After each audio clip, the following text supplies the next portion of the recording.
agora no livro de Hebreus. Hebreus, capítulo 11. Esse texto de Hebreus fala dos heróis da fé. E tem um trecho ali que vai falar de como eles esperavam algo do qual nós já podemos desfrutar em partes. É interessante como nós recebemos aquilo que os heróis da fé do Antigo Testamento não receberam, que é Cristo. Mas ainda assim, nós ainda conservamos, de certo modo, a expectativa que eles tinham também. Não agora para receber a Cristo, porque já recebemos, mas para recebê-lo em sua totalidade, na sua vinda e no seu reino. Como Paulo fala a Timóteo, né? Cristo que virá na sua vinda e no seu reino. Hebreus 11, 13 a 16, nós vamos aprender com esses homens que são exemplos de forasteiros, de estrangeiros, de peregrinos, gente de outro mundo que viveu entre nós, por assim dizer, né? Era deste mundo, mas pertencia a outro. Diz assim, acompanhem comigo: todos eles morreram na fé, e embora não tenham recebido todas as coisas que lhes foram prometidas, as avistaram de longe e de bom grado a aceitaram. Reconheceram que eram estrangeiros e peregrinos neste mundo. Evidentemente, quem fala deste modo, espera ter a sua própria pátria. Se quisessem, poderiam ter voltado à terra de onde saíram, mas buscavam uma pátria superior, um lar celestial. Por isso Deus não se envergonha de ser chamado Deus deles, pois lhes preparou uma cidade. Amém? Quais são as características desses forasteiros? Eles, novamente, eles eram estrangeiros, ou viveram como estrangeiros na terra, porque almejavam algo que era pela fé a chegada de Cristo, apesar deles não saberem que era Jesus de Nazaré, porque ainda não havia chegado a plenitude dos tempos. Eles não visualizaram Jesus nascendo. Nós sim, nós sabemos disso. Mas pela fé eles conseguiram ser estrangeiros nesse mundo, entender que pertencia a outra pátria. Nós ainda vivemos pela fé, irmãos, apesar de ter Jesus, né? Nós ainda vivemos pela fé em Cristo, na sua obra e também naquilo que Ele fará. O que podemos aprender de características desses forasteiros que a gente leva para nós e que estão nesse texto, aliás, né? Uma delas é que eles eram estranhos a este mundo.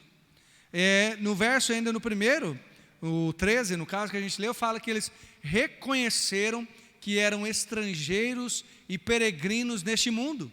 A primeira característica de um forasteiro é que ele sabe que ele não pertence ao local onde ele está. Se ele é um forasteiro, ele é de fora. Ou estrangeiro, é mais interessante ainda, é um estranho de outra terra. O cristão, irmãos, ele é alguém que trabalha em prol deste mundo. Não é alguém que quer a destruição do mundo, que quer o mal, que quer o pior. Mas, por que ele faz isso? Porque ele sabe que ele pertence a um reino celestial, um reino de amor, um reino de bondade. Portanto, ele trabalha para o bem, mas sabendo que ele não pertence aqui. Que no final das contas, a sua identidade não parte deste mundo. Por isso forasteiro, né? Por isso é alguém de fora. A característica, a primeira delas é isso: viver no mundo que você não sabe ao qual que você não sabe, que você sabe que você não pertence. Portanto, quais são os resultados disso? Se você vive no mundo que você sabe que você não pertence a este mundo. Imagine só, e esse é o exemplo mais dado, né, para forasteiro, é óbvio, que você vai para um outro país. Você vai para um outro país, com outra língua. Pense num país diferente, tá? Não pense aí em um Paraguai, Argentina, que você vai entender mais ou menos o que eles falam, né? Vai lá para um país nórdico, para a Suécia, você não sabe de onde vem, para onde vai, a língua e as placas de trânsito, você não entende nada. Pense nisso. E aí aquelas pessoas começam a falar com você, mas você não entende nada. E elas começam a dar risada de você. E elas riem da sua roupa. Olha, fulano veste uma roupa estranha, riem do seu cabelo. O que você vai pensar? É claro que você pode ficar constrangido. Você pensa assim, não queria que eles estivessem rindo de mim. Mas em parte você vai dizer, eu não pertenço a este povo. Eu não sou parte deles. Tudo bem que eles podem estar rindo de mim, mas eu não importo, porque eu não sou daqui. Um forasteiro, é alguém estrangeiro a este mundo, em que os valores do mundo em que ele está não penetraram nele, porque ele não pertence aqui, percebe?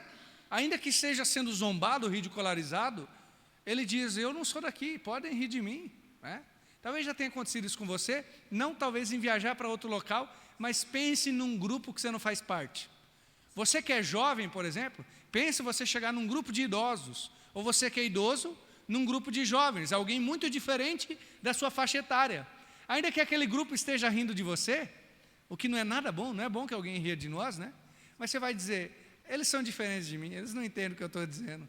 Eles não entendem o jeito que eu falo, nem as minhas roupas, porque eles são de outra idade, seja muito mais jovem, muito mais velho. Percebe?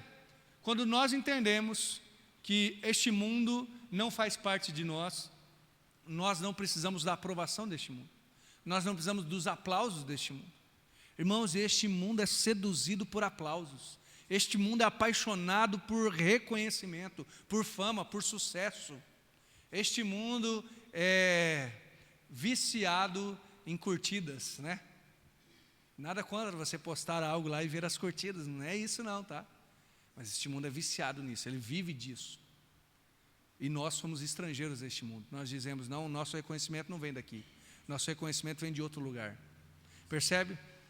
Diz que os puritanos, um grupo que começou sendo na Inglaterra, depois foram para outros países, mas alguém observando os puritanos, gente que participou de um grande avivamento, eles tiveram um grande avivamento, alguém observando eles falou, parece que esse povo vive como se eles tivessem uma plateia de uma pessoa só.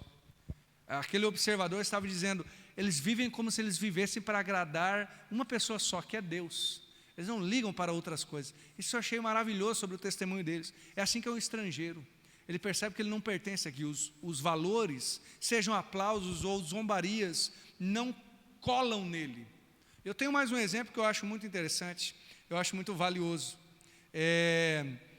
Eu vou dizer como que eu vi isso. Eu estava na época do seminário ainda, eu ajudava no PEP, que é um programa para crianças, normalmente em pré-escola ou creche, só que no horário contrário à aula delas, né? Então, eu esqueci o termo que usa disso, né? Mas contraturno, né? E eu estava ajudando lá, e eles foram passar um filminho, né? Era a igreja que promovia isso, foram passar um filminho do Max Lucado. O nome do filme é Você é Especial. Eu já estava assim meio, como chama? Contrário àquele filme. Falei, não, vai ser um filminho, na melhor das hipóteses, um filminho bobinho, um filminho para criança, né? Mas aí, justo naquela hora, eu era um voluntário, eu não era um professor ali, então eu ficava ajudando no quintal, ou ajudando a fazer o lanche, mas naquele horário, acho que Deus preparou isso, não tinha nada para eu fazer além de cuidar das crianças. Todos os outros estavam trabalhando em algo que eles precisavam fazer, falaram assim, não, então fica lá com as crianças, eles vão assistir o filminho, depois que elas assistirem o filminho, aí elas vão comer o lanche, tá? Então, quase quem diz assim, só tem você, vai lá cuidar das crianças. Eu fiquei olhando lá na porta, né, mandando ficar quieto, como um bom tio, né? Fica quieto, senta, tira, para de puxar o cabelo, nesse nível, né? E aí, passando o filminho do Max Lucado, Você é Especial, talvez você já tenha assistido, inclusive já até citei aqui, se eu não me engano. A história basicamente é de um menininho feito de madeira, toda uma sociedade feita de madeira, em que eles tinham uma coisa de reconhecimento. Então, se você era agradável, alguém colocava uma estrelinha em você. E aí, se era desagradável, botava uma bolinha cinza em você. E justamente aquele garoto da história, ele era cheio de bolinhas cinzas, porque ele era muito desagradável, muito desengonçado, ninguém gostava dele. E eu assistindo aquele videozinho, eu pensei, eu não sei qual preconceito que eu tinha, não me lembro mesmo, mas eu pensei, com certeza vai chegar algum crente aí que vai estar cheio de estrela. Aí vai dizer, seja crente que você vai ter cheio de estrela. Eu pensei isso e já estava com o coração já meio endurecido para aquele filminho, né? E aí passa a história, o menino, acontece muitas coisas, até que ele encontra uma menina que tinha encontrado o Criador, né? Obviamente, uma serva de Deus chamada Lucy, e ele encontra ela, e ela não tem nada, nem estrela, nem bolinha cinza. E quando ele conversa com ela, ele acha ela muito agradável. E ele vai colocar uma estrelinha nela, porque era assim o sistema de reconhecimento. E a estrelinha cai, a estrelinha não gruda nela. Irmãos, eu confesso que eu levei um susto, que eu quase comecei a chorar, porque eu entendi o que o autor estava querendo representar ali. Ela que tinha encontrado o Criador, agora o sistema de valor do mundo não cabia mais nela. Você pode botar a bolinha cinza, você pode botar a estrelinha que não gruda mais. Eu achei aquilo fantástico. Chegou naquele momento, chegou a hora do lanche e desligaram o vídeo. Eu falei, eu não acredito, agora que eu quero assistir o vídeo, né? Mas muito bom, muito legal. Eu sei que já passaram aqui para as crianças, né? Esse vídeo, essa história. Isso é ser estrangeiro, né? Ser estrangeiro os valores não grudam em mim. Você está me xingando? Eu não sou isso. O meu valor vem de outro local. Estão me aplaudindo? O meu valor também não vem daqui. Você é ser estrangeiro, forasteiro. E isso foi muito valioso para mim.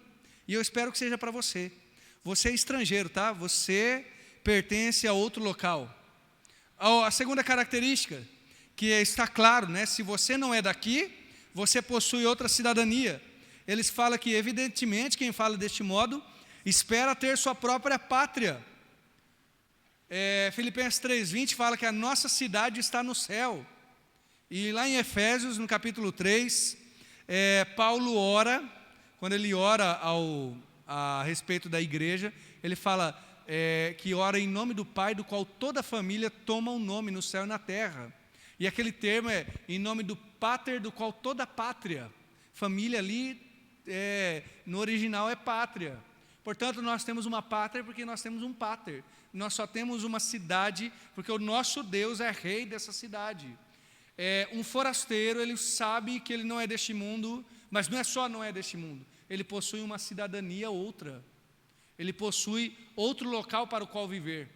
É assim, você e eu somos de outro lugar. Nós temos outra cidade. Eles esperavam ter a sua própria pátria.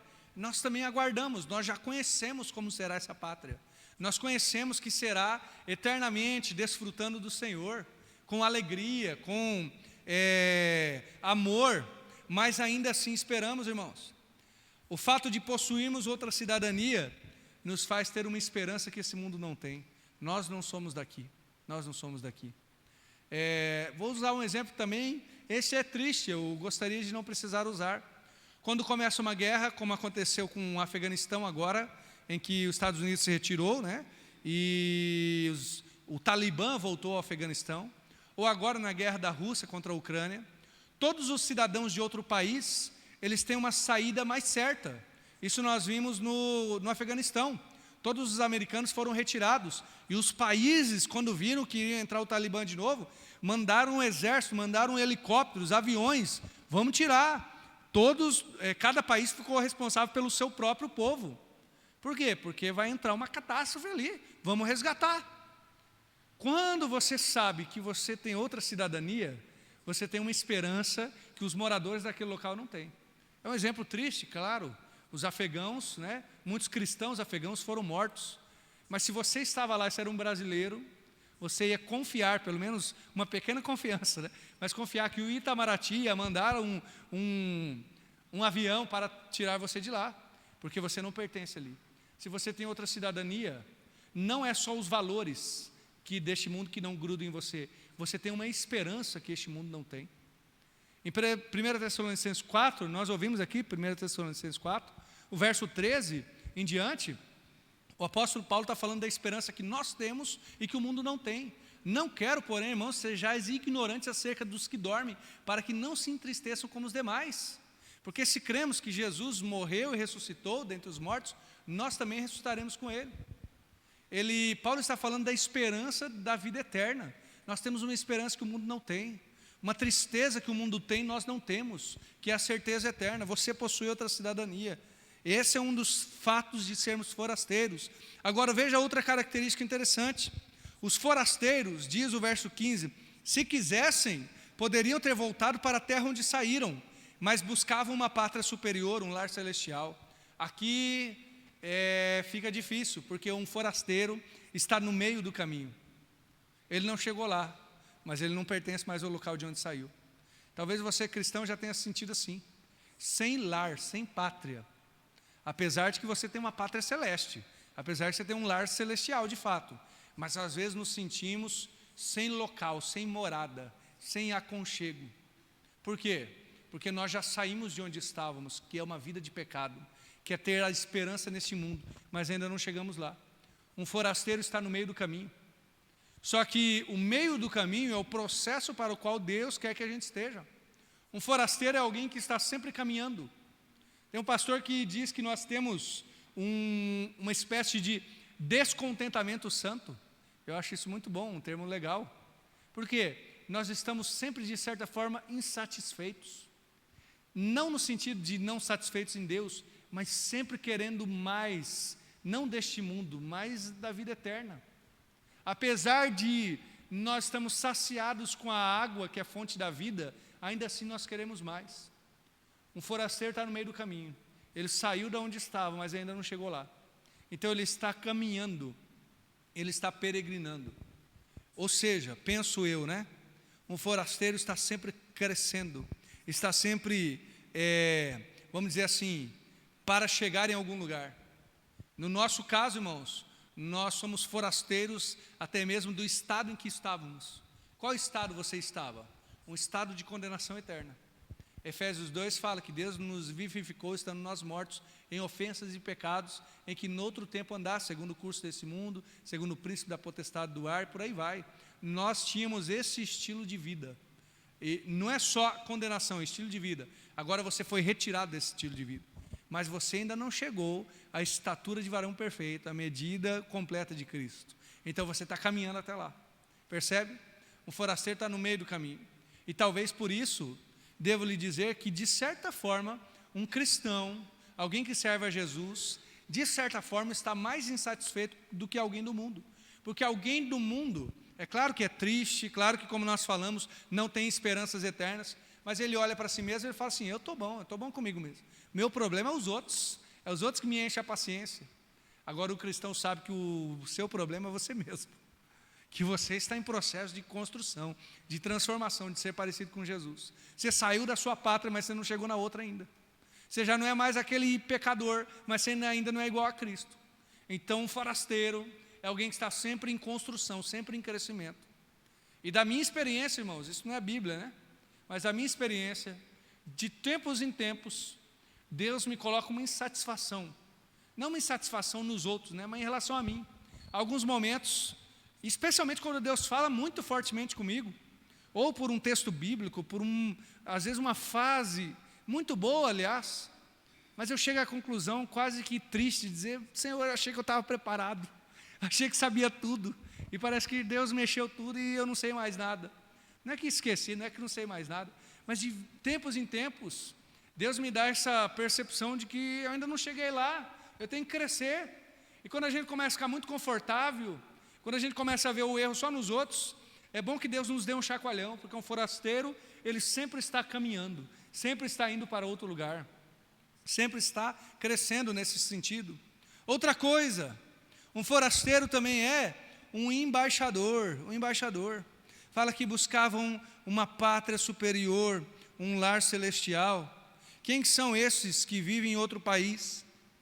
Quem é que vive em outro país, mas representam o seu país? Diz aqui que Deus não se envergonha de ser chamado Deus deles.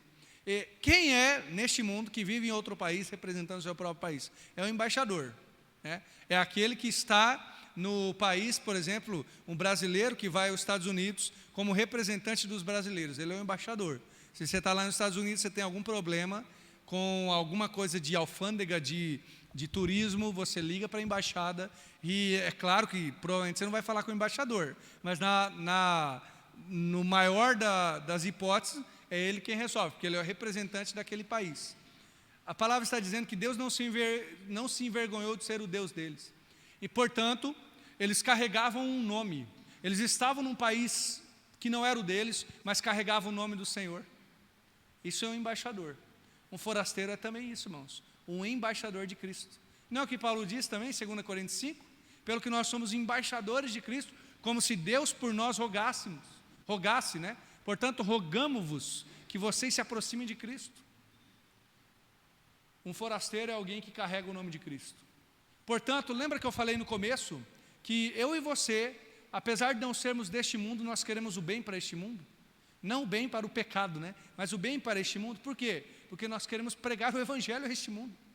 Nós queremos que a embaixada do reino de Deus atue cada vez mais aqui. Você, como embaixador do Senhor, do qual não se envergonha, de você no caso, você se torna uma espécie de representante. Você carrega o nome dele, né? Como eu digo, você carrega o nome da empresa, né? Ou o nome do reino de Deus. É interessante isso, como que Deus faz isso, né, irmãos? Porque, apesar de ser estranho, pelo menos a mim, mas em alguns momentos, a palavra diz assim: portem-se de tal e tal modo para que o nome de Deus não seja envergonhado. Ou para que a doutrina, para que a palavra de Deus não seja blasfemada. Olha que coisa interessante. Me parece que o que a Bíblia está dizendo não é que Deus será diminuído, mas em partes o nome de Deus será envergonhado pelo modo como os embaixadores dele vivem. Portanto, de alguma maneira, Deus resolveu colocar em você a representação dele. Agora você é forasteiro, você vem de outro mundo e você representa de certa forma o nome do Senhor. É assim, irmãos, e o mundo sabe, viu?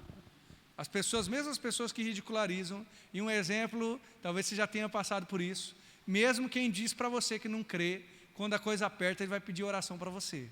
Já aconteceu isso com você? A pessoa dá risada de você, mas quando aperta, fulano, ora por mim. Por quê? Se não serve para nada a fé que você tem.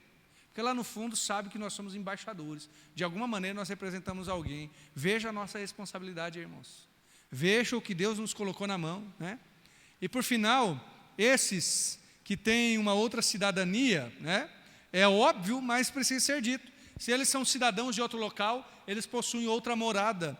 Aqui fala que no final do 16, Deus não se envergonha de ser chamado Deus deles, pois lhes preparou cidade. Lhes preparou cidade.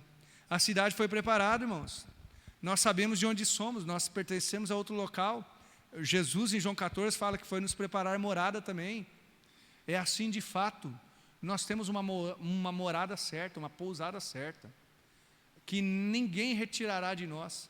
A tal ponto, irmãos, que essa esperança ficará tão firme em nossos corações, ou pode ficar tão firme, que não é removida com nada. Aliás, a prova da nossa fé vai fazendo com que cada vez mais a gente esteja enraizado nessa certeza que nós temos uma morada celestial.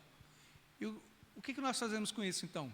Com toda essa certeza, com toda essa alegria, com toda essa esperança? Bom, em primeiro lugar, nós vivemos nesta vida sobre outra percepção, sobre outra ótica. Não a ótica deste mundo, como eu tenho falado, mas com o desejo de honrar e amar aquele que nos chamou, aquele que nos comissionou. É muito mais importante agradar o rei do reino que a gente pertence do que a este mundo. Outra coisa, irmãos, nós não colocamos, como diz o ditado, nós não depositamos todas as nossas fichas aqui. Nós trabalhamos sim, nós nos esforçamos, nós crescemos aqui e não tem nada de errado. Mas a nossa esperança não está aqui. A nossa esperança não está se a gente construir uma grande carreira, ter grandes posses, não, a nossa esperança está em outro local. Mas ainda tem outra coisa ainda que eu acho que ainda é graciosa também. Quando nós colocamos a esperança em outro local, tudo que fazemos aqui reflete essa esperança que nós temos. Então agora você trabalha, você ganha, você troca, você vende, você compra, mas você faz tudo isso na esperança da vida eterna. Então, além de você não botar a sua esperança nessa terra, quando você vive aqui, você vive para a glória de Deus. Olha que coisa maravilhosa. Paulo fala assim, o tempo se abrevia, 1 Coríntios 7. O que resta é que os que compram sejam como se não comprassem, não possuíssem nada. Que coisa maravilhosa, não é? Não é que você vai comprar, vai botar na geladeira e vai sumir. O que aconteceu? Não é isso, né? Mas você não bota a sua esperança na coisa. Você compra, mas aquilo lá não te compra. Você tem, mas aquilo lá não te tem, porque você pertence ao Senhor. Percebe? Aí nós começamos a ficar mais felizes, mais esperançosos. Aí nós conseguimos descansar no Senhor. Boa parte da nossa ansiedade, irmãos, boa parte das nossas tristezas, boa parte das nossas angústias, é porque nós amamos este mundo demais. É porque nós desejamos muito o reconhecimento deste mundo. Boa parte do que sofremos é por causa do nosso pecado e das nossas expectativas erradas. É porque não sabemos ser forasteiros. Não tudo, tá? Claro. Mas boa parte é por isso. Então, quando nós gradualmente, penso eu, nessa caminhada, nesse peregrinar, vamos nos tornando mais parecido com Cristo, o nosso coração vai se colocando mais perto dele, né? Eu quero terminar pensando aqui como escrever sobre isso. Os irmãos sabem que de vez em quando eu penso, olha, eu não consigo terminar a pregação, portanto vou fazer uma poesia, porque eu não consigo dizer tudo que eu estou querendo dizer. E eu espero que, de alguma maneira, isso possa também refletir essa esperança que temos. Vou ler aqui. A alma se sacia ao saber antecipadamente que foi preparada morada para a gente. Sofremos fome e sede, desprezo e enfado, por carregar sublime nome, embaixadores do crucificado. Não temos pousada certa, a não ser aquela eterna, reservada a nós, por sua graça doce e terna. Aqui estranhos, peregrinos e estrangeiros, lá recebidos com glória, pelo Deus dos forasteiros. Por isso mantemos nossos olhos erguidos, em toda tribulação, seguindo o pastor ferido. Assim esperamos aquele dia, em que ouviremos por toda a eternidade: vinde, meus amigos, essa é a vossa cidade. Amém? Eu e você somos forasteiros, que a tua esperança esteja em Cristo e na cidade dele, né? Na cidade celestial. Vamos orar? Obrigado, Deus, porque podemos olhar para o Senhor e, como diz a tua palavra, ser iluminado. Olhar para o Senhor e ter o nosso caminho iluminado, ter o caminho do nosso coração iluminado, porque agora sabemos onde caminhar, sabemos onde pisar, e não trilhamos a trilha que este mundo faz, mas aquela já bastante gasta por ter sido trilhada por tantos antes de nós, aquela dos forasteiros, dos estrangeiros, dos que são zombados por este mundo, mas não se envergonham, porque tem uma glória eterna. Daqueles que são desprezados até mesmo por sua família, mas se alegram com isso, porque isto é honra para o local de onde vem. Daqueles que muitas vezes saem perdendo em negócios, em disputas, são xingados, mas estão alegres porque se parecem com o Senhor que os chamou. Queremos ser forasteiros, Senhor. Forasteiros que investem sim nesse mundo, que desejam o bem do mundo, mas que não são daqui, que estão caminhando constantemente para chegar à cidade celestial, e que não retiram os seus olhos de lá, e assim têm o seu coração inflamado, a sua esperança renovada, e a sua alegria cheia, plena, porque sabem que chegarão lá. Se temos olhado do lado do Senhor, se o nosso olhar tem ficado para outras coisas, Senhor, tem misericórdia de nós, Pai. Miserável homem que somos, que sou, nos ajuda a olhar para o Senhor e assim ter esperança em Ti. Nos ajuda a viver neste mundo como se não fôssemos deste mundo, mas ainda assim embaixadores de Jesus aqui.